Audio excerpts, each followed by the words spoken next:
If we open our eyes to see, we will probably be shocked at how close it is to any of us.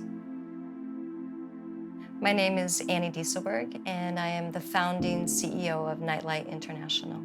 NightLight is an international organization compelled by love to reach out to, rescue, and restore all those who are negatively affected by sex trafficking and commercial sexual exploitation. Family is a huge, really, it's one of the biggest issues that, biggest obstacles to freedom and biggest obstacles to restoration.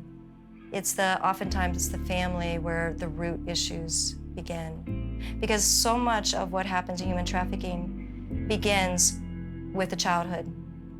And no matter how much they want that freedom, sometimes they see that their only option is to sacrifice themselves to meet the desires, the expectations of their families. What keeps me motivated is the one in front of me. The person that I meet on the street, the one whose eyes I look into and I see the pain and I see hope come into her eyes when somebody sees her and sees someone inside, a human being who's crying out for help or for friendship, for relationship. When we have the opportunity to see the women who have come through the program, to hear them tell their stories, it's always, I feel like it's a privilege. And I'm in awe of them and their resilience, their ability to survive and to move past these stories. And when we get to see them thriving, it's an absolute joy. And just feels like a privilege that we got to be part of their journey, for whatever part that was.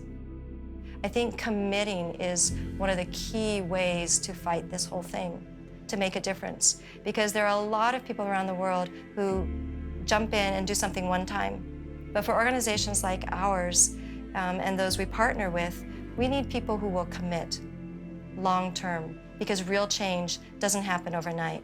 Real change takes time. So if we really want to see a change in that, then we have to go to the roots. And that's where we can make a difference in our neighborhoods. Don't just look past. When you know that somebody's where there's domestic violence, don't turn your head. Because that child who's in a situation of domestic violence is being primed and groomed to someday be a victim of the sex industry or human trafficking. I've been doing this work for over 20 years, and I don't think I could have made it through to this day if I didn't have God. I always believe that with God, nothing is impossible, and there's always a positive. There's no darkness that's too dark. There's no captive that can't be reached. There's no pain or trauma that can't be healed. With God, all things are possible.